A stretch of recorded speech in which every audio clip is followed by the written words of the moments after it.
Good evening, everybody. Even. Yeah, people are saying late, but it's literally 1 minute past. I was literally just chilling. Yeah. It's always the meme, isn't it? It's always the meme that we're late. Yep, we are. Well, less late than some, more late than others. I'll make sure refresh is in chat because here's the thing, guys. YouTube doesn't actually start the stream for you most of the time, so that's quite funny, really. Anyway, yeah. Yes. Anyway, Trig. Yes. How have you been on this fine day? We'll do our little pre-chat. You know what? It is absolutely pissing it down with rain. I basically been playing The Witcher for a little bit today because I woke up with a hangover because I was at a wake all of yesterday and I drank too much. And then people were going, you need to drink water before you go to bed. And I was like, there's water in beer. I'll drink more beer. And yeah, no. It's so humid as well. It's terrible. British people complaining about the weather. That is our format now. Absolutely. Absolutely. I did inherit a nice barometer. I need to calibrate it a bit better. It's saying it's changeable at the moment. It's not changeable. It's pissing it down. But it is working. Yes. Yes. To Mitch's question in chat, yes, Mitch, we will be discussing Crab on Head. She may come back up at some point. But a lot of people are going to think I'm going to be getting at people directly. Not really. The point of this stream is mostly just to talk about the pretty universal phenomenon of the people not being able to deal with the acceleration in the world. It's going to be a bit more in general terms. So this isn't really going to be a drama stream. So I don't think it's going to be that. Some normal YouTube things before I start. Obviously, you can become a member. That's still enabled, which is the main way a lot of you guys have chosen to support. So thank you for that. You can send super chats, which someone's already done. Thank you, Coney Current Year. He says, drinking French wine and playing CK3, very comfy. That does sound very comfy. Yeah, nice. The best way to donate to us, though, is via Streamlabs still. Streamlabs doesn't take anywhere near as much as the cut. We get it directly. We don't have to wait for YouTube to pay our AdSense, which I have had actually quite a lot of trouble with recently. AdSense has pretty exorbitant demands on the information you give them.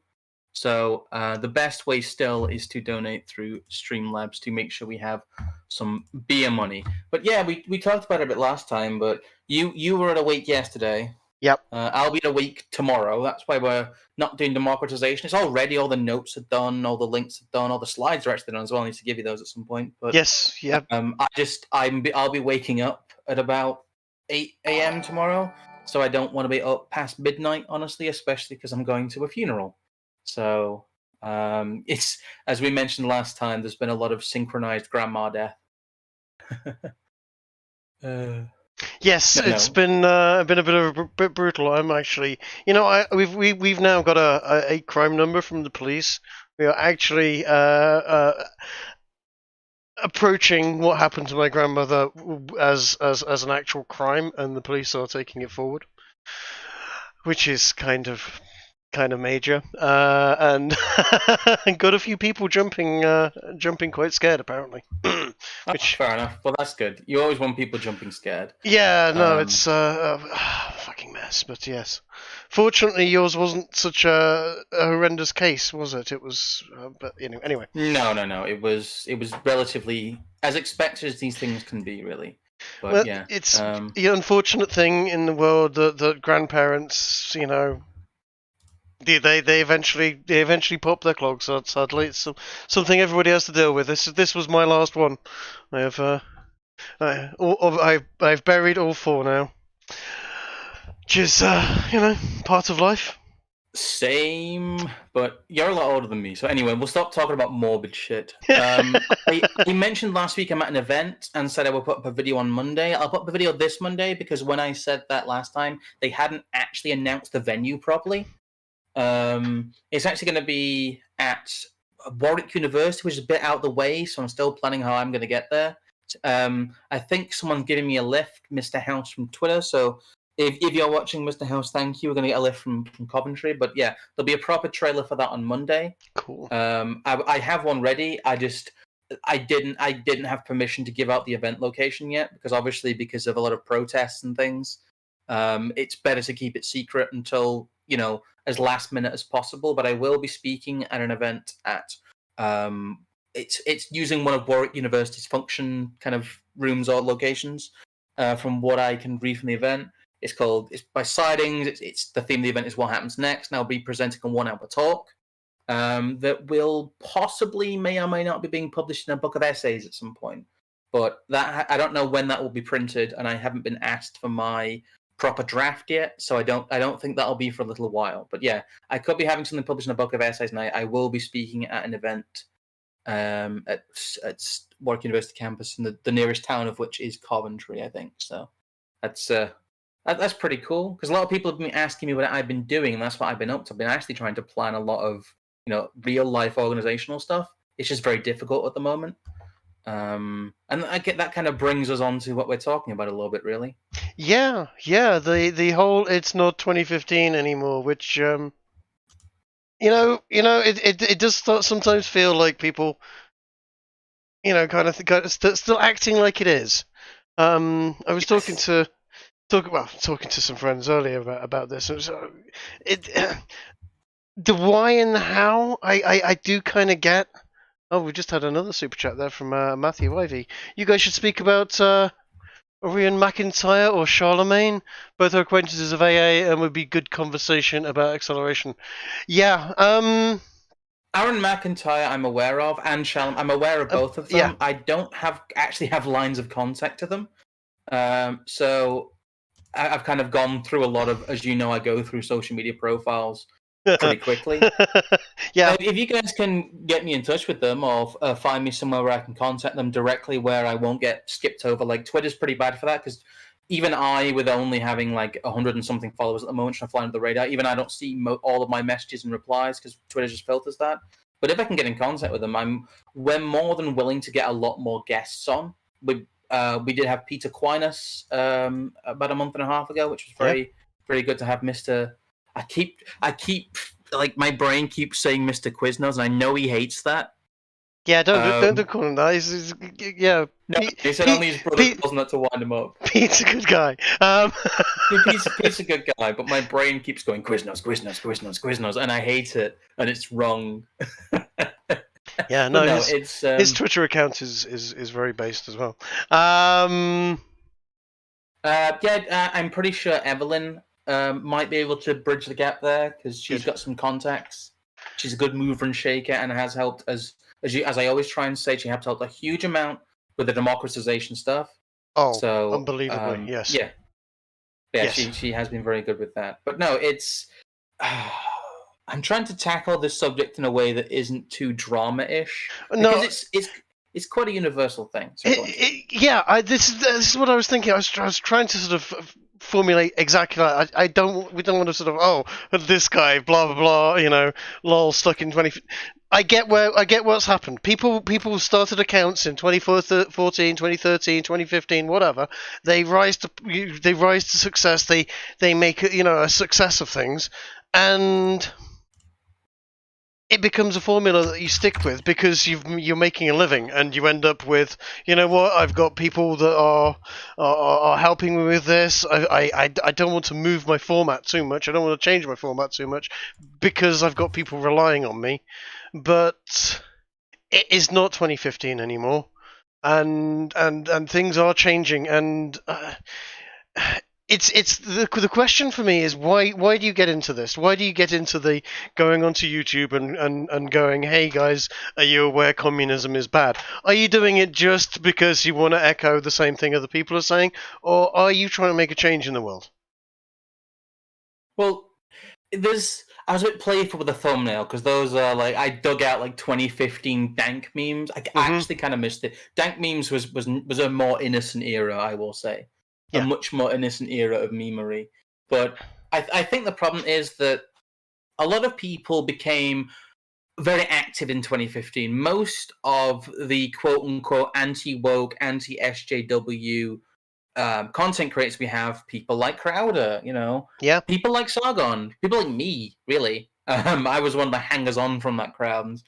Oh yeah, I mean And it's when I first noticed what was going off. I mean, I was busy. I was literally too busy playing computer games to even watch YouTube until 2015, and going, holy crap, what what the fuck is going on? Excuse my language, but literally, what the hell is going on with the world? And then stuff. And yes, Mitch, there's a whole bunch of people that were either. I mean, I was watching. I was starting to get involved in Discord servers. You were actually out there on YouTube. Other people were much bigger and making success of themselves. But it does seem to have been the launch point, 2015. It's Gamergate, etc. We started to notice that there was a problem in the world.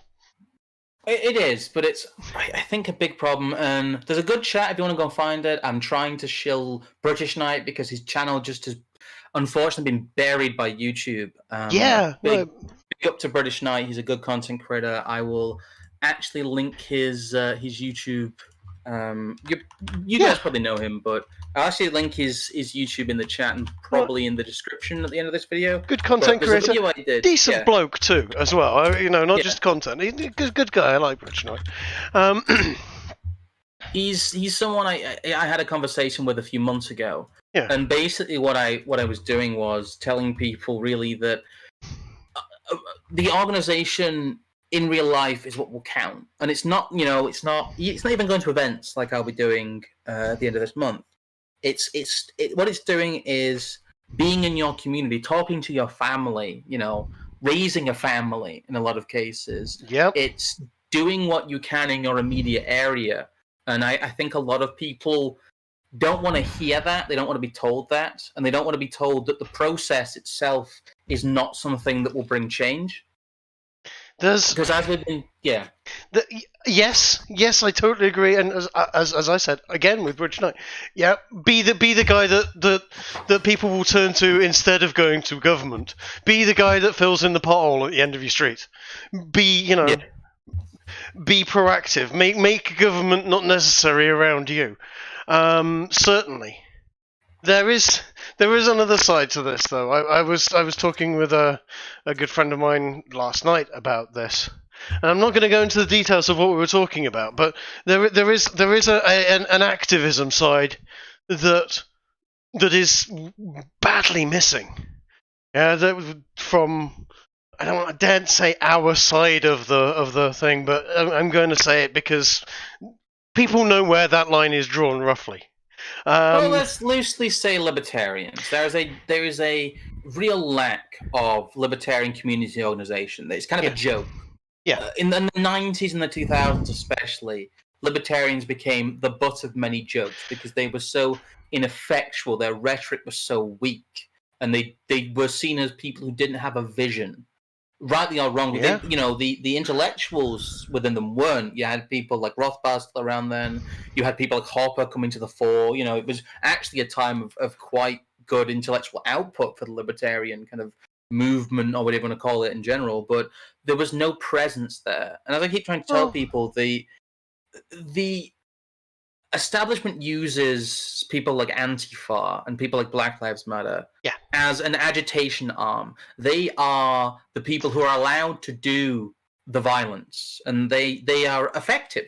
They are effective at doing it, and they are the ones who are allowed to move outside of what would you loosely call the rules of the game or the social contract, and they are willing to perpetrate political violence on people, and because they're willing to do that, they win.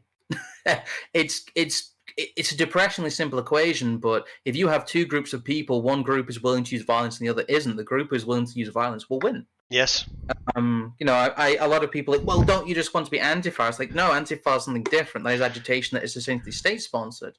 But what you can do is you can have civil disobedience. You can have, basically you start by just saying no. And if that is met with violence, you have the right to defend yourself. I think that's as far as I can really go in saying that. I was going to say we're dangerous. I mean, we could go very dangerously Fed posty here. Well, it's not just that. It's the case of, as this was demonstrated in the 2020 election, which you should never forget that was an election that was at the very least nullified in terms of its result. At the very least, it was so fraudulent that we don't know who won it. At the very least, it was so controversial. The rules would change so many times that you couldn't say that was a quote unquote free and fair election, even in the rules of their own rhetoric of their own game. Again, but what can you do when that happens? What can you do when the process breaks down? What can you do when really the hegemony rears its head, and the fact that there's a group of people who are in power and have, such a high degree of control over certain aspects, especially in politics is their domain. I think a lot of people make the mistake of thinking that leaders are all powerful, they are omnipotent, they have these grand conspiracies, but really they don't. Yeah. In fact, state power is as inefficient as many other state institutions. I mean, at the present moment, a lot of people, it's like, oh, what can we do? I know, let's look at what Vosh is saying and let's debunk him. Or somebody else. I use Vosh because he's literally the only one I know of from that side of things, essentially, and the only reason I know of him is people keep on talking about him. Frankly, I wish, people would stop talking about these people. Don't give them the power. This person wants to debate you. Good, that's nice for him. Don't care. Another aspect of not having the 2015 mindset, and again, it's not something that I think some people need to be shouted at for it, because they are very obviously just making money off it. Yeah. And I've had conversations with people where they say, well, that's going to affect my metrics. That's going to get me deplatformed. I agree with you, but I can't say that because I will be deplatformed, is essentially what I've got off multiple people with 100,000 subscriber accounts. More than 100,000 subscriber accounts. Make of that what you will. But I've heard that from multiple people that they said, well, I acknowledge that the 2020 election was stolen, but if I keep saying that, they're going to deplatform me. And I'd rather have a platform. And quite frankly, I don't mince words, and I've told those people myself that basically makes you Susan Wozniak, or however you say it's house nigger. You become you do you become the core anti SJW YouTuber if you're not willing to go outside the terms of service. If you're so worried about saying the truth that you will you're so worried about losing your platform for saying the truth that you won't say it, then you're essentially useless. You might as well be Jake Paul. Go make prank videos because you've already surrendered. I mean, people is that really the hill you're going to die on? Are you really going to die on the hill of not saying nigger on the internet? It's like, well, yes. Don't capitulate on that. Yep. Just don't capitulate on anything. That's how a lot of these, activists, whether controlled opposition or controlled by the establishment or not, that's how they've won. Was it? They've just said no. What was it? Clerks 2, the film Clerks 2, where the whole porch monkey scene. It was brilliant. I would love to see them try to make that again now, because that was just before the world went crazy. But that whole scene, and if you haven't seen it, look up Porch Monkey Clerks 2. It is a great, hilarious little scene, and you wouldn't be made now. It's only 5, 6, 7 years old. Whereas they're going porch monkey, that's not a racial term. That's not nigger. That's a racial term. Coon, cheekaboo. That's etc. Fucking just freedom of speech. Say what the hell you mean. In that situation, you have become the boiled frog. Yeah. Yeah. Louis Levi is still around somehow. Did we have him on? I've had him on Seal of Approval before. I've been on, I think, his channel before a couple of years ago. I need to get him on here. I think he's been on here once. He hasn't been. We've had Arch on. We haven't had Louis on. Because we do. Because I would love to speak to Louis. I need to have Louis in again, because Pastor Louis and his sermons are. He's one of the people as well who's. He's of the same mind that I am, that he's lost a lot of respect for a few people, rightly or wrongly. But it's something you have to keep an eye on, that the content that was appropriate when a lot of this online quote, what people refer to as the skeptosphere, or even some of the people who were more considered the alt-right, all those people need to realize that we are in a very different time now. We are in a very different place politically, and in terms of where we are down the line of the process of essentially being loaded into boxcars. I don't know if you saw what was it? What was there was something happening in Ireland the other day? And let me have a quick look because I remember reading it, and it was yet another thing that's been happening in Ireland. And my response was, if you don't start and fight back now, you're going to lose the ability to fight, and then you're just going to pass this nightmare on to your children and their children, and sooner or later, something's got to break. But if you don't do it, somebody else has got to, and they're gonna be weaker every single time. Yes. I daren't go into. It's me, literally worried about the type of thing. Well, what do you say without getting yourselves, literally sort of, oh my god, I'm full blown fed posting, and telling people how to make. Well, that's the point. The point is that there's a difference between being banned off YouTube and being arrested and possibly being killed. There's a different degree there, and there is a time and a place. But a lot of these people aren't willing to say the milder versions of what needs to be said. They aren't willing to even say in private fully what they think. They're just too afraid. And I think with the rhetoric that has come out of a lot of places, that is disappointing in many ways. But again, I don't want to make this too dramatic. The problem, I think, is that a lot of people are around about my age. They're late 20s to early 30s, most of them. And really what they want is a reversion to a time when they thought politics was sane. The vast majority of people I see want a reversion to politics of the 80s or 90s in some way, shape, or form. They want a lot of the political correctness to go away. They want maybe slightly lower taxes. And a lot of them would settle for a Reaganization of modern politics. And that's where their line is. That's where they stop. And they don't want to acknowledge the systemic problems that have been growing really, as we've talked about since the turn of the century, within modern, the problems with democracy itself, the problems with, all of this post-war consensus stuff, and the fact that really humans have existed for hundreds of thousands, tens of thousands of years in societies, at least. We don't know how long humans have organized in large groups, had language, There's certainly monuments up in the north of Scotland and, maybe buried in the English Channel that are more than 10,000 years old. Yeah, I was going to say it's at least 12,000. I mean, certainly 10,500 BC is where you get sort of datings of pyramids and so on in Egypt. I would say you could probably take a rough guess at 20,000 years ago at least, and not be far wrong.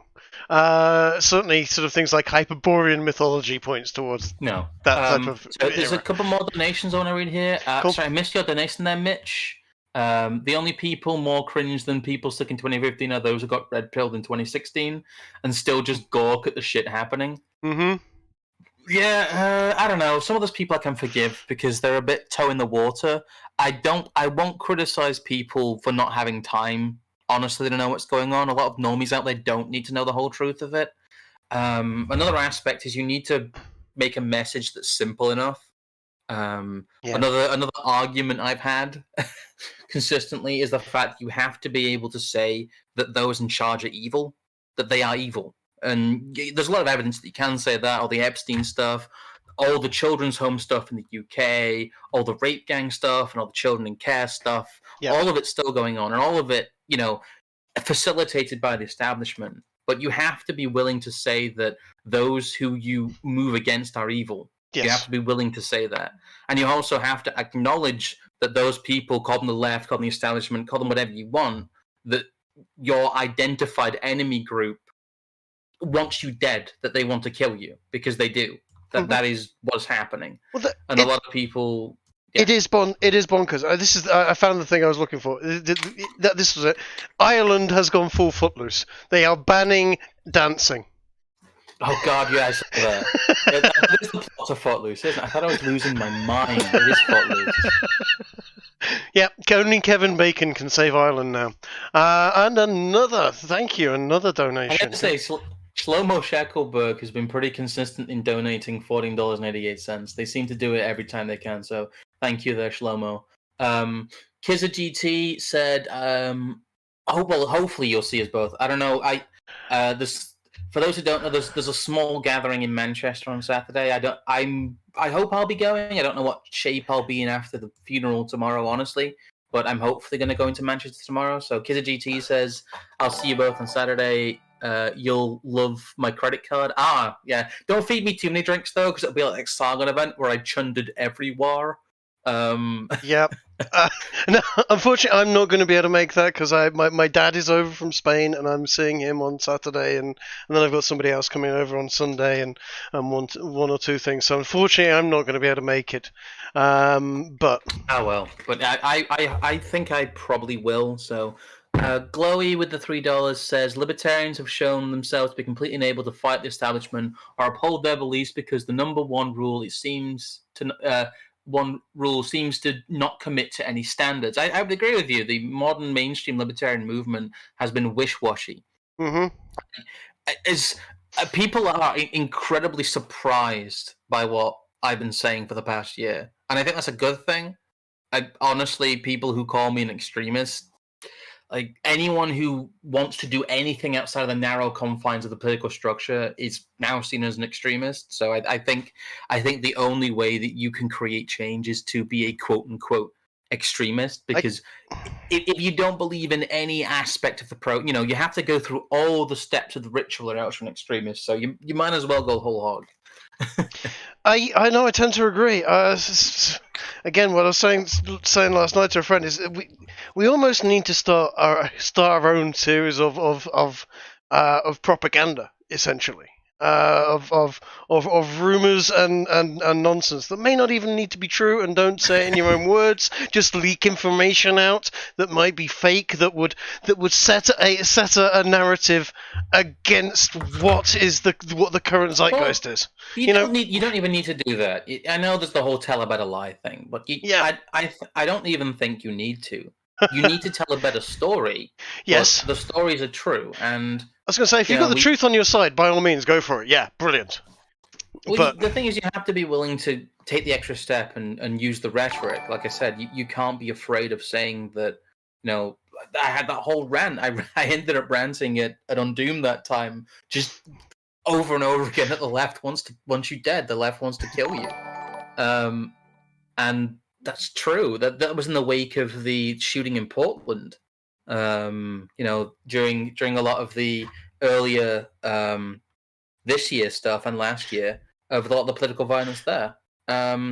It's a case that yes, that there's a lot of people out there with the backing of the political establishment who want you dead for your beliefs, and I don't think that's a particularly controversial statement.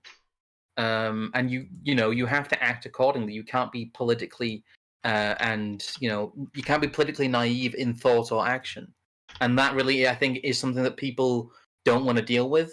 They essentially want to laugh at SJWs and be put back in the Matrix. They should have taken the blue pill. Yeah, a lot of people kind of do. A lot of people kind of want to keep their eyes closed, and eventually they'll be working out whether or not the cart, the train cart is correct for various reasons. It's you can't just keep letting them get away with it. You're going to end up away with literally. You can't. You have to fight back at some point. Well, you have to go. They are, as you say, they're trying to kill us. Moving outside of the system isn't. People always focus on the violent aspect of it, and you have to be willing to say that if you are met with violence, that you will defend yourself. And again, that's how I will phrase it because it's true. Mm-hmm. But there is still the options of civil disobedience. There's still the options of just organizing without them. There's a lot of people who are more egorists, even though these people don't seem to want to organize with each other at all. They just seem to want to be completely atomized. But there is a great something to be said for, it's very be the change you want to be generic, but honestly it is. It's you can just start doing things. And the mindset that you need permission from your fellow man is part of the problem here. Part of the problem is that people think that they need to vote for something rather than just doing it. Yeah. Yeah. I mean, if Antifa can go and protest any sort of meeting that we or Sargon or whoever has, yeah, I don't see anybody protesting Antifa's meetings. Although there was that meme, that fantastic meme of a bunch of Antifa in America literally crapping themselves when a bunch of masked guys standing outside in some smoke. The guys with the flares. It was The guys some with the kind of flares. like bookshop thing. Yeah, that was hilarious because you know what? If that was happening every single time Antifa got together, Antifa would stop getting together. Just saying. Well, they're not a grassroots. Like I said, you can't see them as a grassroots organization because they're not. They're not. Largely top-down, organized and funded by people like NGOs. But again, that's kind of a side point. But the issue is that they have shown themselves to be willing to step outside of the political norms. So you are not playing on a level playing field anyway. You know, people like Black any activist organization that is pushing the agenda of the establishment has shown itself to be willing to push and go outside the political norms. And those who are on the quote unquote right and who are quote unquote conservatives absolutely, deny the opportunity or the impetus or even the discussion of moving outside of the pure political process. And that is why they lose. There's the old joke: being conservative means you lose. The more you lose, the more conservative you are. I can't remember who first said that, but it's true. And that seems to be what happens. It is. I mean, it's a weird thing to say, especially considering in England, the Conservatives are almost always the party in power. Yes, that they are the party of power. They are the party of power in England, and yet they are never the ones that get. I mean, never. I could bang on about Maggie Thatcher being the only Conservative leader that's ever done anything done, for certainly the last, God knows, 40 years. But it's the truth. Even that was kind of a false dawn, though. All she did was move things slightly back from their absolute height of almost complete socialism of the 70s. Yep. She still was someone who was extremely loyal and defensive of the NHS. She was still someone who partook in jingoism, especially with the Falklands War, and used that as a prop for political power. There's still a lot of issues there. A lot of people say that the post-war consensus ended in the 1980s, and it demonstratively didn't, because what you got next was you got the boring era of John Major, which was a holding pattern. They seemed to just not want to be in power. And then you got Tony Blair. In the US, you got Bill Clinton. And the real, rearing of the kleptocrat Democrats, and the party of the intelligence apparatus. It was, that was relatively new under the Democrats, that they were so open about their commitment to the intelligence apparatus, because really they hadn't been in power consistently since the Kennedys, who were at odds with the CIA. The Kennedys and the CIA didn't get on. This is news to me. Wait, whoever gave you that idea, apart from the fact that John F. Kennedy got his head blown off by the CIA? I mean, the mafia. We don't know who did it. It was a lone gunman, honestly. Sure it was. Yeah, I mean, it's going back to what you were saying about libertarians, though. Something I meant to say at the time is, the problem we've got with the libertarians and libertarian ideals and people like that, Libertarian Party in America,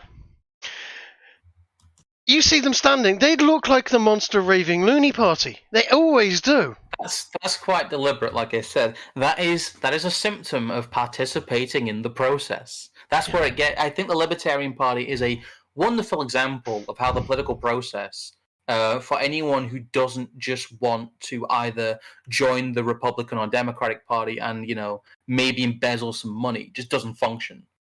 That is what happens when libertarianism goes through the mangle of the American political process. That is the result, and that is reality. And we should point to that and say, this is what following the process gets you. Yeah, I mean, Vermin Supreme is leading the Libertarian Party. The guy's got a Wellington boot on his head. Nobody's. I mean, I Yeah. just. Well, no. That's Well, yeah. those are the libertarians allowed to participate in the process. Those are the ones who are allowed to be part of democracy. That's what you get. Everyone else either gets shut out. Everyone else gets shut out. Shut out or shot out. Yeah. Yeah. Well, there's again, not to fed post too hard, but there's a lot of people who've talked about the American Forever Wars coming home. Yes. Green Zone Washington is one example that the technology that was developed and the policy that was developed in Afghanistan and Iraq was really just a prototype of how to oppress the American people, which is very true. But no one has grappled with the fact that in order the only people who have survived an American Forever War are the Taliban and the Viet Cong. And that really, if you're interested in liberty, you know your icon. You'd be better looking to Osama bin Laden more than you'd be better looking to someone like Donald Trump. Is the idea of some people? Let's say it's the idea. Well, it's the idea that how do you resist a power like that? And you make yourself unsquashable, and you have to show that you are somebody who is willing to go as far as is possible and make it so that they will suffer more than you do until they leave. I mean, rightly or wrongly, I'm not endorsing the Taliban or what they want or their aims or goals or their ideology, but they won. They're currently retaking Afghanistan. Yes. The Taliban won. The only reason they won, and the same reason that the Viet Cong won, is that America, bless them, they might have the biggest army in the world, this, that, and the other. They do not have the testicular fortitude to actually win a war the way you need to win a war when you are talking about an insurgent war. The thing is that they killed so many of the Vietnamese people during the war. I'm not saying Cryo. I can't read your name there. Sorry. I'm not saying that Bin Laden is an example of freedom. What I'm saying is that tactically, he was successful. And there's people when I've talked about this with people like Pol Pot or Mao or Stalin, they're like, "Wow, how can you endorse them?" I'm like, "No, I'm not endorsing them. You have to look at how they took and wielded power to understand how power works." Mm-hmm. Whether you believe it was an inside job or not, Osama bin Laden changed the world. 9/11 changed, and it's still changing the world. Yeah. Patriot Acts. The airports were never the same again. And I'm going to say a bunch of guys in a cave who were poorly funded, like the whole Tora Bora cave complex thing, was a complete fantasy of the American government. Like some guys in a dusty cave completely managed to pivot the entire course of American, both domestic and foreign politics. And whether you believe that the American administration and foreign administration played along with it, propped them up, and used them as patsies, it still happened. The conspiracy or the impetus behind it, in a way, doesn't matter. It still happened, and it still changed the way politics was done. And you have to study success. Like, there's a lot of people who are talking about Lenin currently, because Lenin has a good way of looking at power. It doesn't mean you should be a communist, but you have to learn the lessons from people who have successfully changed the world around them. Yes. And most often than not, that is done outside of an electoral process. Again, I'll stop ranting in a second, but rambling. No, I'm glad you brought up Lenin, because I was about to, because you were right. And Lenin knew how to wield power. He knew what he was doing, and he knew how the route to success. His politics aside, his tactics are very, very strong. Saul Alinsky, strong tactics. What's his name? Robert Greene, The 47 Laws of Power. Good book, worth reading, worth memorizing those rules, because they're strong tactics. Whether or not you agree with the people's politics aside, politics be damned, the tactics, the methodologies that they use and suggest for gaining power are... There's a lot of donations built up here. Glowy has been sending in a lot of donations. Spamming a little bit, not spamming, but thank you for the spam. It keeps us fed. We will eat the spam. Yes. Have you noticed Fishenberger's been? I have seen Fishenberger. He just pops up. We don't comment on him. He's just there. But yeah, I'll read these out quickly. Sorry. Shlomo Shackelberg actually did have a message. He said, "Hello, fellow whites. What are we talking about today?" Mitch said, to clarify my previous comment, they basically believe that all this happened in 2016, and before that, everything was just normal. Yeah, I've seen people say that. It really Chloe said, "I disagree that they want to kill you. They want to control you till they can get rid of you. Yeah, we are still necessary for the luxury. Yeah, it is more complex than that, but if you make yourself too much trouble, you will just end up like Seth Rich, or you will just be Epstein, or you will end up like, what is it, 4 Capitol Hill police we're on now? 4. You saw that, Trig. Yeah, 4 suicides. Yeah, no, Four of them. I mean, police officers commit suicide. Police officers get upset, but why?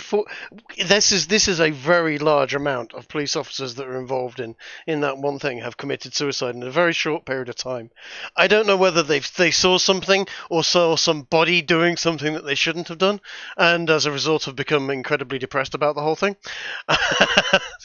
so to speak. One of them was very interesting because I saw one committed suicide, but no one knew how he'd committed suicide. Which was very, very telling. Very odd, yes.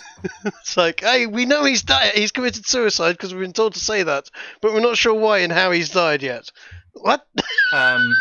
James Mary donated $5. Thank you, James Mary. Thank you. How impactful is the fact that we've had 70 or 80 years of peace in the Western world? Institutions have not been tempered. People have not had to fight. We trust fund children, spendthrift, with the rights of our forefathers. That's something we'll be discussing at length once the democratization series kind of comes more to an end. The quote-unquote post-war consensus was only made possible by the world wars. It's not really 70 or 80 years of peace, to be honest. It's 70 or 80 years of hegemony. There's been proxy wars. There's been when you say peace, you mean people haven't been dropping bombs on your hometown. Well, I mean, in England, actually, the Irish were dropping bombs quite regularly in England, right up until the 80s and even early 90s. America has had a lot of peace on that front. America was literally, homegrown terrorists and activists were their biggest threat until when was it? The Boston Marathon bombing, which is the thing that happened after 9/11. But 9/11 was holy shit. They got a shock when that happened.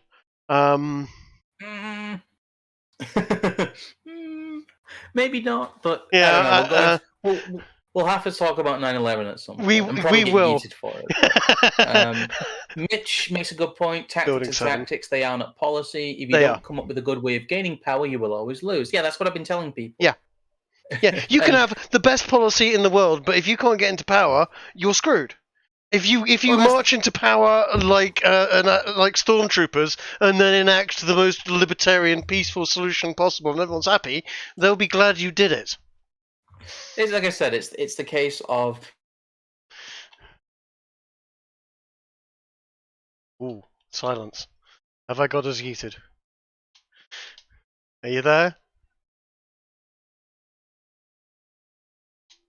Dude, can you hear me? I seem to have... Oh no.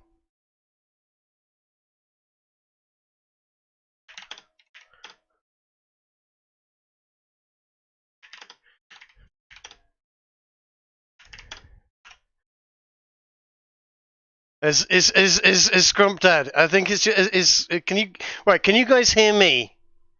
Is the question. Yeah, no. Sorry, my laptop decided to blue screen. Right, okay, cool. Because I was like, oh no, we've done it again. No. Yeah, I should be back up and running in about 5 minutes. I think I know what's happened. I accidentally knocked my USB hub, which sometimes doesn't like being kicked. Hardware. No, it's a minor issue. I'll be back on my normal mic in a sec. As I was saying, sorry, that the system itself, people seem to mistake systems and process for policy and results and ideas. Systems and process don't do anything. Like the process of democracy doesn't it, in of itself is no, it's not neutral, but it doesn't have a belief system. Democracy itself is not a belief system, and people get that mixed up. And that's really what I was trying to say before my before I decided to kick my USB hub and it caused a error. You had me going. Oh no, is it me? Have I done it? Is Mike? Yeah. No. Good. Sorry, right. just a second there. It's not a. We always have one slight technical hiccup, but I'll be back and running and able to see your donations. I'll start reading donations again in a sec. I've done a few. Don't worry, they all will get read. All the super chats and the Streamlabs donations. Best way to donate Streamlabs, and all the new members will get read out. So don't worry about that one. And again, apologies for the change in audio clip there, but yeah, do go on, Trick. Nothing. Sorry, I just got a DM from a friend of mine going, "What's my World of Tanks account?" I have no idea what my World of Tanks account is. I haven't used it in forever, and it's totally thrown me all of a sudden. Sorry. We were talking about process not being policy. Process is not policy. Yes, and as I was saying, if you charge to power with literal stormtroopers and then enact the most peaceful, libertarian and I don't want to use the word equal society, but liberal or nicest society possible, where the most people have the most freedom. And I know that sounds very, very utilitarian, but yeah, a very free society. People will thank you. People will want, whereas you can sneak in slowly but and surely incrementally via a democratic system that is absolutely horrendous, and you end up where we are now, where everyone's sat there going, this system is broken, it's horrible and nightmarish. And we got here through peaceful means. We did. I think a lot of the problems we have now is to do with what we refer to as the peaceful transfer of power. Mm-hmm. Power is never given up willingly, especially by those who have taken it and who want to wield it. There's a paradox that I try and talk about quite a lot, which is those people who have managed to get themselves to the upper echelons of the power structure. Mm-hmm. Those who are the not only global elites, but the elites of the global elites, the people that govern policy, the people who govern things like the World Economic Forum, the people who the people who are above the faces, the people who really do wield the power and hold the money. To assume that those people are not Machiavellian actors is beyond naive, because you can't ascribe negative motive to everybody. You can't ascribe conspiratorial motive to everybody. But those who find themselves at the top of the power structure must have got there through means, and they must be more skilled or more ruthless than the average individual. So you must be more skeptical of them, and you must be more willing to ascribe a selfish motive to their actions because of where they are, who they are, and how they must have got there.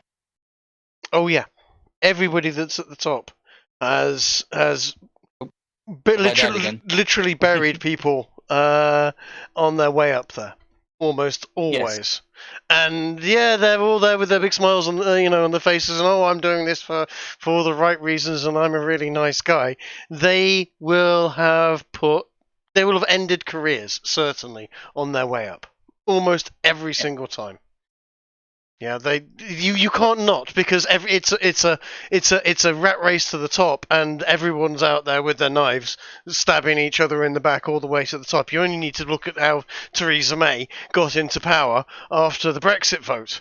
And actually look into how she didn't just suddenly get, we're going to vote for her because Theresa May's wonderful. No, she did some almighty shitty deals and put the knife into a whole bunch of people. Boris was going to run at that point, and she nuked him. She got a huge amount of power, and she tried to throw the Brexit deal under the bus in the process. And they're all the same, every single one of them. Corbyn, scumbag. Yes. All of them, every single one are. Yeah, I mean, my God, Keir Starmer. Look into Keir Starmer. Look at the things he put onto the back burner, and what policies and what police actions he shuts down. I mean, the guy. Jimmy Savile's best friend. Yeah. He was literally. I know, right? He's the one who decided that it was not in the public interest to was it prosecute him. Was it Operation U Tree? It was something like that. Yeah, no, he literally, these guys. Oh, I'm the leader of the party of the people. It's like you allowed paedophiles to continue raping children. Holy shit! What?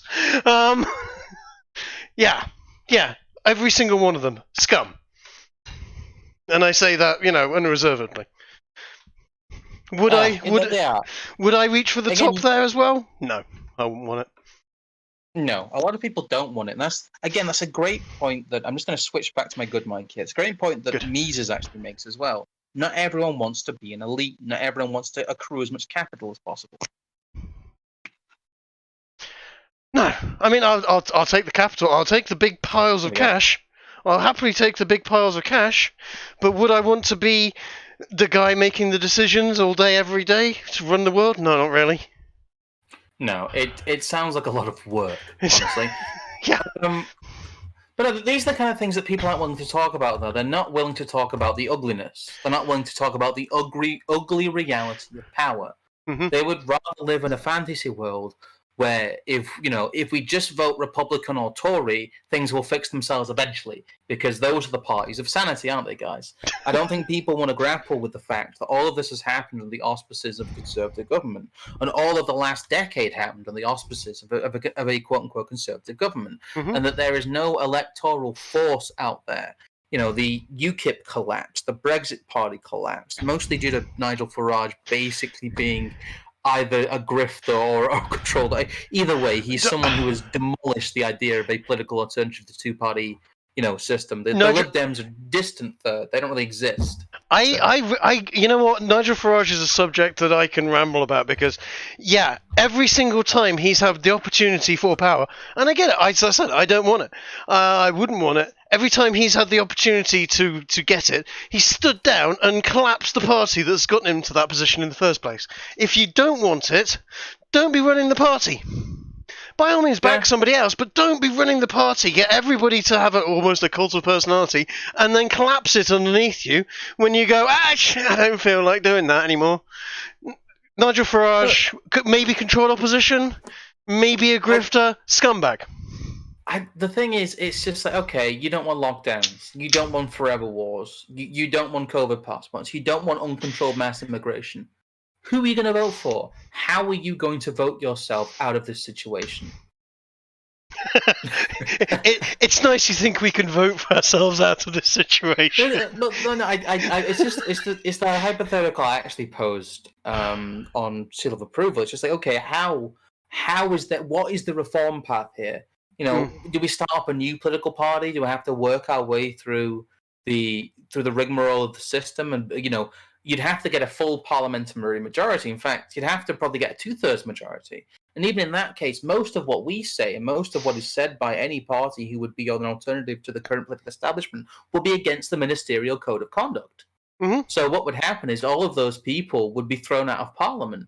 Or you could end up in a situation where you end up with a party that comes into power who is very skeptical of the COVID legislation, who was denied entry to Westminster because they don't have COVID passports.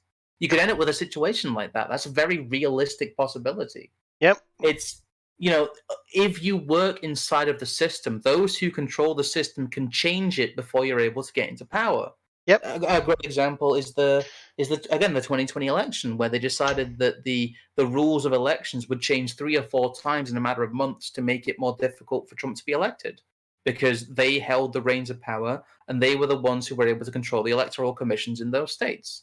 If they think they are going to lose power, they will just cheat. Why wouldn't they? Because they have power. Elections are what happen when somebody already has the power to do one. If you are able to hold an election where the result will both be seen as legitimate and respected, you are already in power. That's the conundrum there. Someone has to already be in power for that to be a reality. There already has to be a hegemony and a power structure for that to exist in the first place. One must follow the other. Therefore, if you are holding an election, it is purely to get, the illusion of permission of the people you rule over. It doesn't matter whether that election result is legitimate, in quotes, or not. You can say if it's legitimate or not because you're in power. You're the one who is holding the election. You control the election.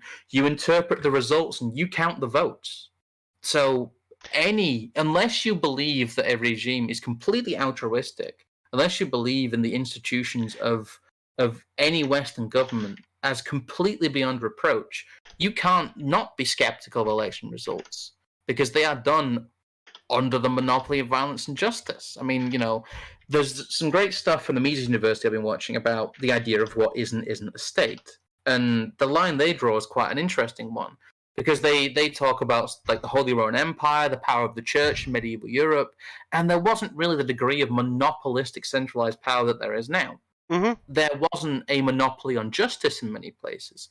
Local governors had their own version of justice. Princes who had claims of vassalship had their own versions of justice, and the church had its own version of justice. And you could appeal to any of those. You could really say that those people weren't under the auspices of a modern state. They existed in a different way.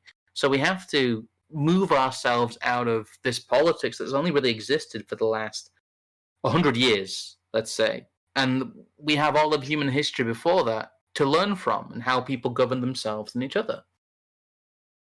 I don't know. There's a lot to be done. There's a lot. Well, yes. I mean, I just put in chat a bit of a shit post that the last time anyone had the right idea for how to change the system was on the 5th of November, 1605, and he went, oh, some of you guys are okay, don't come into Parliament tomorrow, and screwed it up for himself.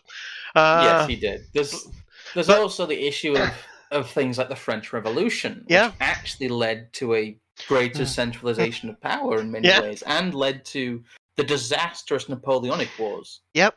I don't know. There's a great way to study history that I think we've been at least trying to do, honestly. In which you have to analyze who really gains power, who really, it's like the catalactic stuff. Yeah. Really. You just look at purely who gains, who loses, where are the power dynamics, and you get rid of all the fluff. And doing so from 2015 until now gives you a very stark picture, one, of what's going on, and two, what might have to be done about it.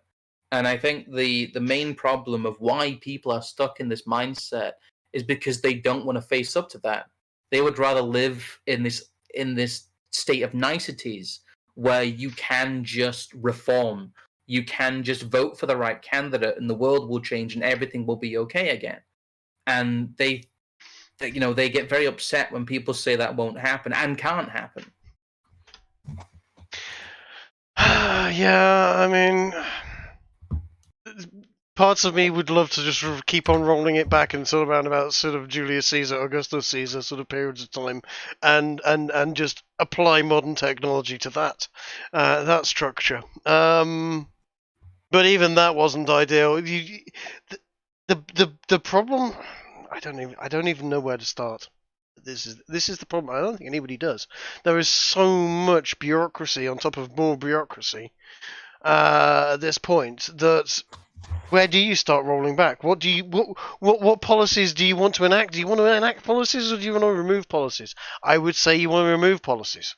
That would be my first move. If God forbid the world went totally crazy and put me in charge of a country, my first move would be to roll back as many, probably England, back to around about the turn of the 19th century as a start. The issue is, and what we're dealing with here, is you have to first recognize that you exist near enough in a totalitarian state. Of course. You have to recognize that, and a lot of people aren't willing to recognize that. And second of all, you have to realize that all else is unimportant unless you can gain and wield power. Yep. That is. I think I'm trying to. We're trying to show people with assistance from our researcher Evelyn. I'll keep putting her in the democratization series how democracy changed the world for the worse, and how it created a set of people who abdicated their own responsibility for security and then their own responsibility for things like education and health. and how they slowly became more and more debilitated because they thought that they could live at the expense of their fellow man. The quote, the famous quote about the great fiction and society. Mm-hmm. You have to first kind of deprogram people out of that, I think, and you have to give people the tools to show other people why the world is as it is and how the history they've been taught is not right. But once you do that, once you go past that and say, okay, here's where we are. We exist in a total state, and the people who rule over us are evil. Yes. What you do next is you have to gain power, and you have to talk about how you gain power and how you organize and how you reduce the power of those currently who are elites. And I think that's really the stage that we find ourselves at now. And it's not a conversation that's easy to have openly. It's not a conversation that's safe to have openly, certainly. No. But we need to understand first how power is wielded and who has wielded it, which is why, circling back to Leninism stuff and studying, who has done revolutions, Yes. who has successfully initiated a revolutionary change in a society. Once you accept, It's also worth noting that the tail can wag the dog, to coin the phrase in Wall Street. You can, as a small person, as a small nobody, if with the right shot that rings out around the world, whether it's an actual shot or whether it's a video or a catchy freaking meme, it doesn't matter. Yeah, if you've got the right one and it gets viral, the tail can wag the dog. You can change people's opinions quick if you can get it out there quickly enough and done the right way to make a certain amount of effect. You don't have to be in power to do that, but you do need to be in power for it to stick, and stick for a long time, because sooner or later someone with a big black bag comes along and puts you in it, quite frankly, if you're too much of a problem and you're not in power, which is a concern. There's two, like I said, there's two places I want to get people, which is the belief that democracy is unbeneficial. The belief that democracy is what has led us here, I think, is important to instill in people, because I don't think they can exist in the current climate really and fully understand what's going on, whilst also thinking that they can vote themselves out of it. I don't think that's possible. I think that you need to be able to, the first thing that needs to be done is to completely destroy people's belief in the democratic process, because otherwise they will never think that they can take action without the permission of their fellow man. And I think the second is to instill in them a belief that they need, if no one else does something, they need to, if they don't do something, no one else will, that they need to take action. And whatever that action is should be what they consider moral and right. And it's amazing that we reach a situation where most people aren't capable or willing to do that they have surrendered so much of their will to this entity, known as the modern democratic state, that they are no longer willing to impose their own judgments and will on the world without the permission of others. It's from a historical point of view, it's bizarre.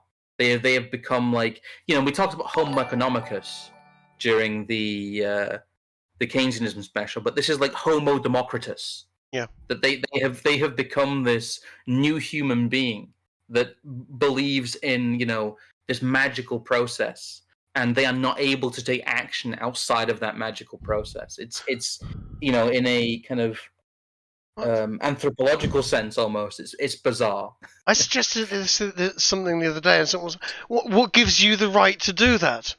It's like, I am a human being, I can act, I have the ability, that is where I have the right to act and behave. Yes, sure, it impacts other people, but quite frankly, me going out the road and going to the shop and buying the last loaf of bread impacts on somebody. You can't not impact on someone when you're living. You just have to accept the fact that your life has impacts on other people. And deal with that, accept that is reality, and start acting. Stop being, Well, that's why Hopper's first principles are so impactful. Yeah. Because he talks about the fact that you are the only person who really owns yourself. Yes. That is the first thing you must realize. And that's quite a powerful thing, because you know your neighbor can't own you. The majority of other people can't. You know, whether they say you are a slave or not, ultimately you own your own thoughts. No one else can own your thoughts. Not yet, anyway. And in doing so, all you can do is put forward what you want and what you believe. And it sounds, a lot of people have criticized it as postmodern, but you know, the only ethics for you are the ethics of the inside of your own mind. You can't have an ethical concept that doesn't come from your own brain. And a lot of people can't wrap their head around that. They don't seem to understand that. It's a very, very simple thing to say, but you know, your ethics don't come, you know, from other people. Ultimately, your ethics come from your own thoughts, and you have the right to do that because you are you. You have the right to say what you want because you are you, and you own yourself and you control yourself. Yes. And again, that is not something that people who are very societal level minded are willing to conceive of, because they think that it ends with the war of all against all. They think that the competing desires of all these people, without something like democracy, will lead to chaos. But the competing desires of all these people, when put in the ballot box, don't lead to utopia. So you must find some way that people can imprint themselves on the world beyond something like democracy, which I think we have quite amply demonstrated has not brought about paradise. Yeah, you know, just thinking about it, actually, the fact is, everyone's life has impact on everybody else's life. You only the concept of my rights end where yours begin, etc. I'm really actually beginning to fall out of love with that phrase, shall we say? Because it's more than that. My rights are my rights. And me acting, you know, in be it in war, be it in love, whatever. Yeah, you know, I see a girl, I really fancy that girl. Somebody else really fancies that girl. I go, you know, there is therefore a war for the affection of that person. Yeah, you have impact. You are taking and vying for rights on things and people. Yeah, it's something that if you study Hopper's praxeology, it's something that becomes quite obvious. There's some great stuff in there about self-evident truths, and in order to be a human being, you know, for me to sit here and say in English, I am not a human being, that is what he calls a performative contradiction, because I must be a human being to be able to sit here and say that in English. You know, I must have a human brain to be able to do that. Yes. So, you know, I can't deny the fact that I am, in fact, a thinking human being who is capable of language, because I'm sat here speaking to you. And there's some great stuff about that really, you know, it's not the fact that we're all trapped inside our own heads and can't get around that. It's the fact that because we are inside our own heads, there are certain truths that are universal when it comes to praxeology, because you are a human being and you are capable of communication, and there are universal things that we all can and must do as human beings. It's very powerful, and I'd recommend anyone who's not, you know, looked at Hopper's praxeology to have a look at it, because it's a bit mind-bending at first, but once you wrap your head around it, like I said, it's extremely powerful. And it's something that will break people out of what I would consider this 2015 mindset, where they think they just need to, you know, I always talk about twiddling the knobs, and people always laugh at that. They have a good euphemizing about me twiddling the knobs, but that's what people thought in 2015. They just thought, well, if we get rid of the SJWs, you know, if we stop, you know, Anita Sarkeesian, things will just go back to normal and we'll be okay. But unfortunately, that turned out not to be true, and a large amount of people are having a lot of trouble dealing with that fact. That, you know, we cannot simply just stop Anita Sarkeesian and the world is safe. Oh, the world is never safe. The world has never been safe. The world will never be safe. And people try to make the world safe, take your rights away and your ability to act in it when they do so. So their life should be made less safe by the fact that they're trying to make yours safe. That's the point that I made before. It's that, you know, a lot of people will make concessions to platitudes like ending racism. A lot of people who are even not, quote unquote, on the right will say, well, yes, of course, ending racism is a laudable goal. No, it isn't. No, it isn't. The logical implication, the logical endpoint of ending racism is that no one anywhere can ever have a racist thought. So in order to quote unquote end racism, you must end human thought. That's the logical endpoint. But people will partake in these niceties and do not want to grapple with what are the rights of children if society breaks down? What are the rights of children not guaranteed by the state? A lot of people got very hung up on, Rothbard's ethics of liberty. It's a bit of an autistic thing, really, because he's trying to make this universal ethic, which sometimes sounds a bit brutal and sometimes sounds a bit out of place, like when he talks about the free market for unwanted children. But essentially what he's describing is what rich people do, like private orphanages. Private orphanages and adoption agencies exist. Yes, and they are what rich people use, and you pay hundreds of thousands of pounds to basically have a child provided to you. So functionally, rich people buy children and private adoption agencies sell children. But because it gets rubber stamped by the process, we don't bat an eyelid at that. That isn't free market exchange involving children. This is the old sort of adage that we do live in an ANCAP society. You just don't have enough money to realise it yet. Which there is something to be said for that. It's not completely true, but yes, if you have Bezos level money, you can pretty much, you are living in an ANCAP society because you can buy whatever you like. Law is only ever reactionary as well. You can't prevent crime using law. We don't live in Minority Report. I'm just sorry. There's a huge amount of donations built up here, so I'll give those a quick read. In a sec. But law is reactionary. You can't. Banning murder doesn't prevent murder. No. If people want to kill each other, the law won't stop them. And that's the whole thing. It's like, wow, I can't believe you want to live in a world where there's no law and order. It's just like, well, the existence of policemen doesn't stop crime. They can only react to it, really. Yes, the policemen are the janitors of society. They clean up the mess after the crime has happened. And essentially, the idea that you can create a system that prevents all the terrible things that humans want to do to each other is incredibly utopian. The idea that via policy you can reduce crime is utopian. It is. The crime rates, you might as well slaughter a goat and read the entrails, what the crime rates are going to be. It doesn't make any sense, and anyone who says that they can actually control crime is lying to you. They don't have the power to do that. I'm almost certain the only thing you can do by enacting policies is increase crime, because every time you make a new law, you give people the ability to break more laws. You can only create more criminals. The only way to enact policies that would reduce crime is to stop making things illegal. It's amazing that we have this massive amount of legalism.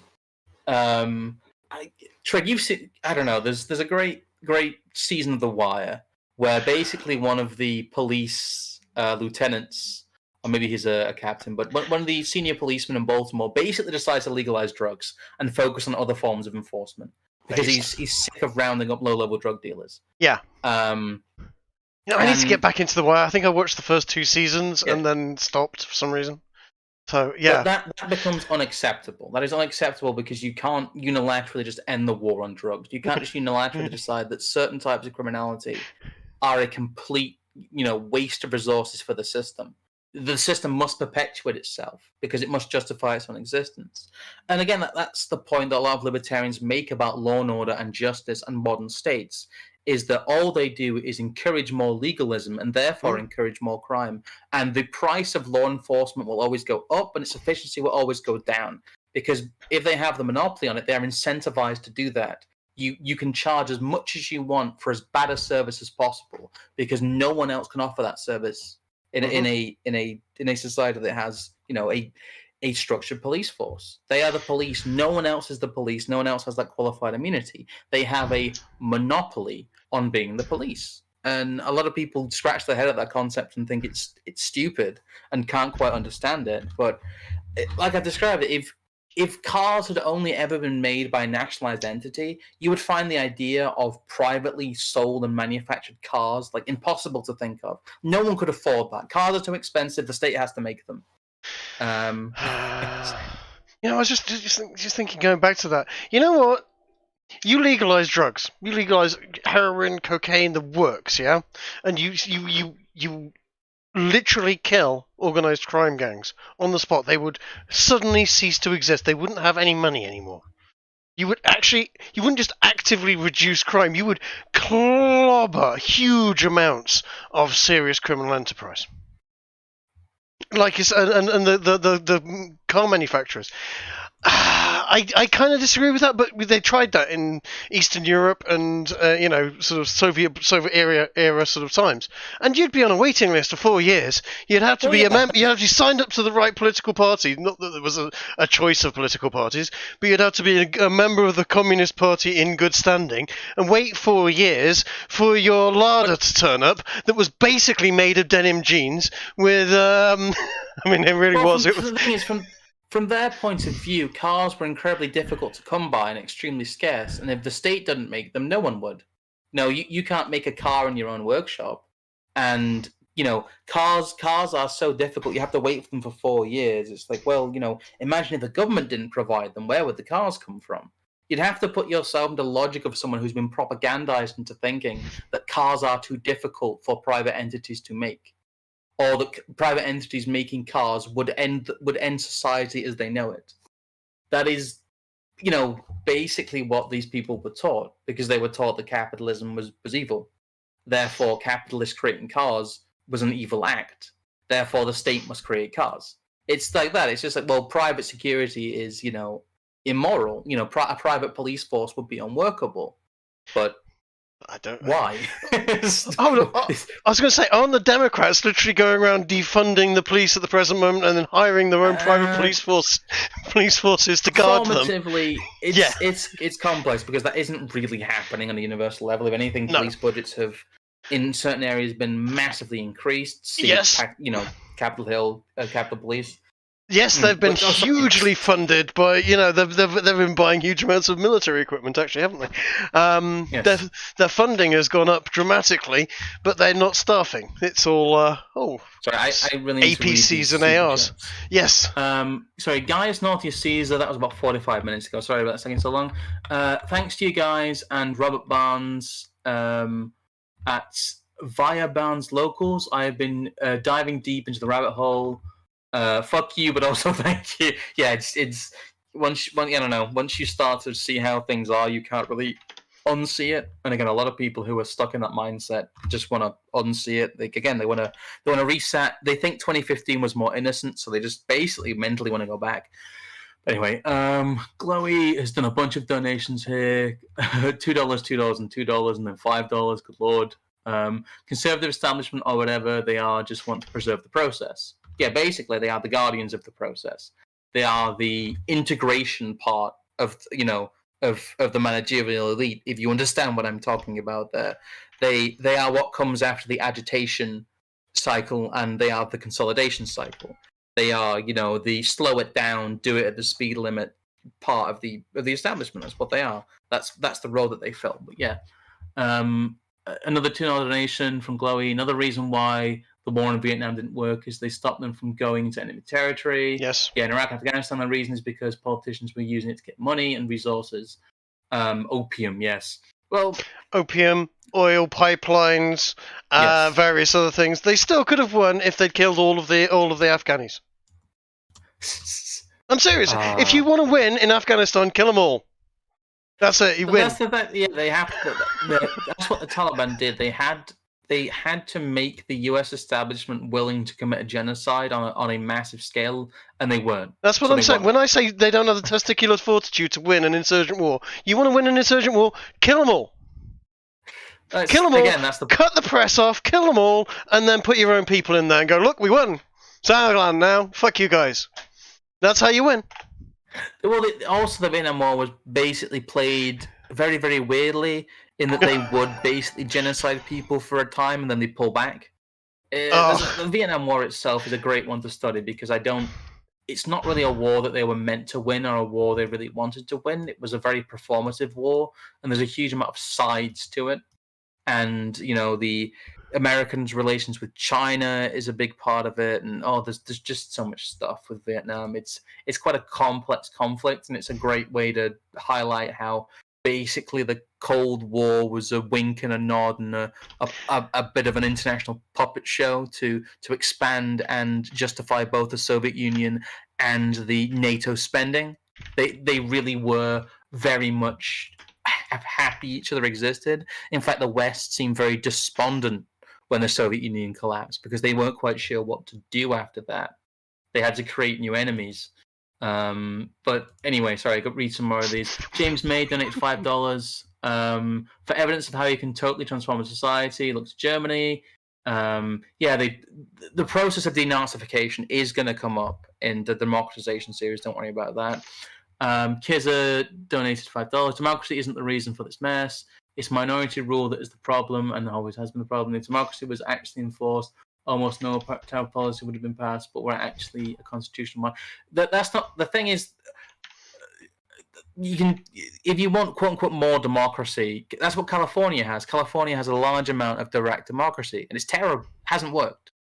I can bring out great examples of no offense, but that's very real democracy has never been tried. Direct democracy is actually possibly worse than what we have because it really does just create a consistent shifting tyranny of the majority in which groups of people will vote to pass vengeance on each other. That's why in the modern system that there's all these supposed checks and balances on the worst excesses of democracy, because even they have to admit that pure direct democracy leads to chaos, which it does. Glowy donated $5. The left frames their moral arguments not as moralistic but caring, and others which is the moral deal of wanting which is best for them. Normies don't understand its implications. If you care about people, you can justify doing anything. Yeah, it's a lot of it is very surface level, but they're able to get their arguments out there, and it doesn't matter if they're bad arguments because they have the hegemony, so they can just put them forward louder and in ubiquity. And they teach people it in schools. People are fed this from an early age, so it doesn't matter if it doesn't make any sense. It's what is taught. James Murray donated $5. What do you think of more optimistic takes like those of Curtis Yarvin? I'm not actually familiar with the takes of Curtis Yarvin, to be honest. I'd have to look into that. I don't know what the takes are, so sorry. I can't answer that question because I don't actually know who that is. So I will look into that though. Yarvin. Maybe not completely right now, but no. I'm not familiar. Minch's Mobook. Sorry, of course. I agree with some of what Mobook says. Sorry. I think that the system must at some point collapse under its own weight. Minch's Mobook. He is the big autism, but I think he's interesting. There's a lot of good discussions around what he said. Are you aware of the whole Moldbug thing? No, I do you know what the name rings a bell? So I've got a feeling I am aware. It's just there's been a lot of shit happen in the last couple of weeks, so my brain isn't fully functioning. I do know you have him by the whole Mentis Moldbug thing. He's somebody who's considered like a quote unquote neo-reactionary, right? And he's someone who's very much he's someone who's got beliefs that are kind of like what the anti-federalists were basically. But he's quite one of his most famous things is the whole Dark Enlightenment and the idea that the establishment of the cathedral and the kind of the American hegemonic society is this Dark Enlightenment. And he's somebody who's quite similar, like I said, to the anti-federalists in terms of how he sees things and how he sees America. I just recommend looking into Moldbug and some of the stuff that he was a blogger, quote unquote, for a while. But yeah, a few people have used the name, but basically he's someone who is kind of very much on what people consider the NRX, or more recently a radical libertarian. And he has a very, again, anti-federalist view of American history, which I think is pretty similar to a lot of what the Mises stuff is. More donations. Sorry, guys. James Mary donated $5. What do you guys think of Optimist? Oh, sorry, that's what I said. Sorry. Yeah, I think we're all up to date now. Actually, so I finally read out all the super berries there. We have had a huge amount of super berries this stream. Super berries. We really have. Thank you guys. It's been difficult keeping Fishenberg in different points on the screen to pop in when they've been arriving. It's been yeah. We've had about $60 in Streamlabs donations and about I know it's mixing currencies here, but about $20 in super chat. So that's like $80, guys. Thank you. Yeah, thank you very much. So I'm blown away. Also, this seems to actually being served to our subscribers. So we've got more than 100 people watching at certain points, which has been a bit of a struggle recently. Not because of you guys. I'm not moaning about our viewership. It's just because YouTube's been burying us, and it does to everybody. Yep. So it's good to see a lot of you guys again. And hopefully you'll get served our future streams. No, I was told that. Yep. Di turned around to me and went, I actually got a notification that your stream was happening this evening, which I think is the first time I've heard anyone tell me that they'd actually seen a notification. So who knows? Maybe the slight hiatus on the democratization and going back to these has done us a favor or two on the notifications. Maybe I don't know. Like I said, it's basically divination, and we'll just continue doing what we want on this YouTube channel. I agree. And yeah, I want to get this. I don't want to I don't want to be a quote unquote YouTuber. No. Not to sound arrogant, but I have a career, and up until for the past few years, I've been very well paid and compensated for my real world skills. Speak for yourself. I'm a professional NEET. Say, yeah. Well, I am now anyway. Sadly. You're very close to being actually registered disabled. Not to put too much out there. But... Yeah, thank you. But as some people know, I was made redundant last year because of ill health and various other things. And unfortunately, I'm trying to get registered as a disabled person. Not that you would know it, just look at me half the time, but the other half of the time you'd be like, why is Trig grimacing and pulling faces and looking angry and in pain?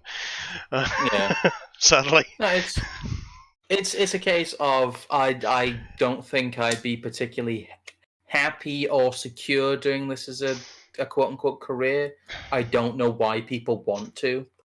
I don't want to have to take I don't begrudge people who take sponsorships, but I don't want to have to get on the YouTube treadmill. It seems a bit miserable. I take on board what you're saying, but if there's somebody going, you're earning £40,000 a month, I could get on board with that. I'm just going to throw it right out there. I could do that. The problem is though that you end up becoming like these metrics chasers. Yeah. Once it becomes your livelihood and the stakes become a lot higher, then maybe if getting deplatformed means that your income disappears, you're just not going to take the risks. That's why a lot of people, I think, have become very risk averse. They've got stuck in this safe 2015 thinking. Yes. And that they have made the calculation that their income is worth more to them than saying the truth. Yes, I would totally agree with that. There's also a bit of chasing the dragon. I got lots of clout in 2015 by doing this, therefore I'm going to continue doing exactly that and hope I still get the same kick from it. Again, it's a lot of it is to do with really just following the policies of the social media companies. Yeah. 2015, I think, has become like the acceptable limit of what you can say.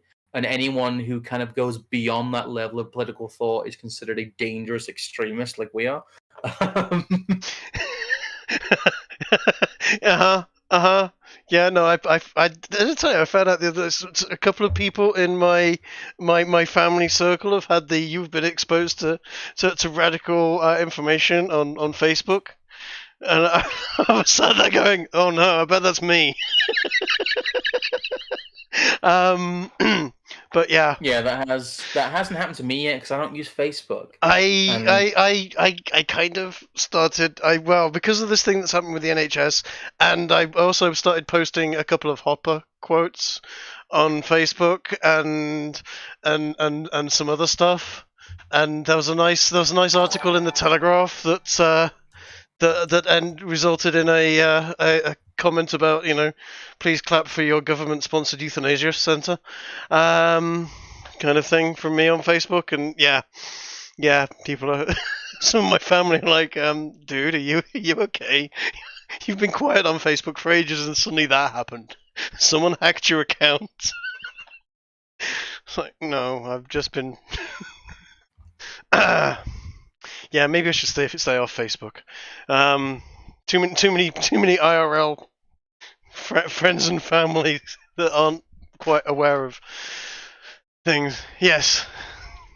Oh yeah.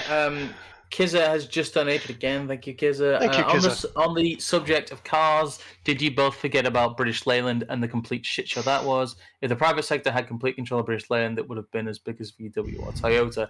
The car industry is kind of a complex one, but yes, British Leyland is a great example of why the public sector is less efficient than the private sector. Yes. And why the market is the best way to create goods. There was also a massive problem with Leyland with unions. Just saying, Yes. that was a major problem with that, and it's such a damn shame because I can really go on for a long time. In fact, you've been party to some long conversations between myself and other people about Leyland cars and how that era of British motorsport and motors, the Austin Healys, the Triumphs, so many beautiful cars ruined by a bunch of shiftless, lazy communists that didn't want to make cars but happened to have a job making cars and didn't do their work because they'd only turn up for 2 days a week, and then they'll be on strike. The 70s. I think people just have forgotten all that. We'll get to that at some point. God. Yeah. Leyland. Anyway, we're going to have to tail this off now, I think. So if you have any questions, do you ask them now? Because in the next 5 minutes, we're probably going to be ending. I need to get to bed. Yes, you at have. Some point. You have big thing tomorrow. So yes. Good luck with that, by the way. That's I had that yesterday, and funerals and wakes are weird days, and they hit you in strange ways you don't realise they're going to hit you in. I had to stand up in church and do a whole poetry reading thing, and I hadn't seen how many people were in the church. I sort of got up there and was like, I'm used to public speaking on the internet and this, that, and the other. Oh, dear God, there's a church full of people looking at me. And immediately became very self-conscious and just sort of read things out very, very quickly and scurried back. I can handle a 20-man meeting in a boardroom and stuff, but a couple of hundred people all standing there or sitting there looking at you is weird. Yeah, that is a bit odd. Oh, dear. Yeah, that was it was a bit of a strange one. I have it was a very interesting day yesterday. I won't go into it too much in public though, because yeah. Oh, of course. But yes, it's again. Thank you guys for coming. Thank you guys for bearing with us while we kind of ramble a little bit. I know it's mostly just been chat on screen and answering you guys' questions, but honestly, you've put so much to us that we've not, it's been good. It's been good that we've been able to follow the subject and get a lot of audience feedback. That's what I like doing. I like interacting with you guys. Yeah. I don't just read the super chats and the donations. If there's a good comment in chat, I will read it. And I do try and keep up with it. I like being a slightly smaller creator because some of the stuff I used to do with the people, it was very difficult to interact with the audience. Honestly, getting to that larger level, it becomes something different, really. I think this is about what we can keep up with. Mm-hmm. So, I don't want to deliberately sabotage the numbers, but I quite like kind of the low triple digits people watching and being able to keep up with the chat. That's very comfy. It's much more like you're having a conversation than having things bombarded at you. You have to act differently as a larger content creator. And again, it's not something I've ever wanted to or ever probably will make a living of. So I would much rather have it in a manageable format and manageable size and be able to really engage with people. Because I know a lot of you well, not a lot of you. A few of you do DM me on Discord about, especially the democratization stuff, asking questions because it's quite dense. And I've had some very good back and forth. People have been willing to engage and listen. Even people who've been more skeptical have been able to get something out of it. So that's been very good. It's been very positive. So yeah, we're gonna try and keep this YouTube channel going as much as possible. Sure. Life does always get in the way. Yes, I think I'm going to start getting back into doing some game streaming. In fact, I had some people hassling me to do a D&D streaming thing, or maybe I should run a D&D. And I've been thinking about it, and maybe you and I could talk about that. We could. I've had some ideas. Maybe it wouldn't be a D&D. It might be a Cthulhu. It might be a something. But I'm having some ideas. Tabletop, yeah. Yeah, could be a good chip posting sort of session as well. Giggle, whatever. But not Cyberpunk. Not Vampire the Masquerade. No, I'm gonna say every time I consider taking part in a tabletop, things get weird. So I've just decided to not take part in tabletops generally. Fair enough.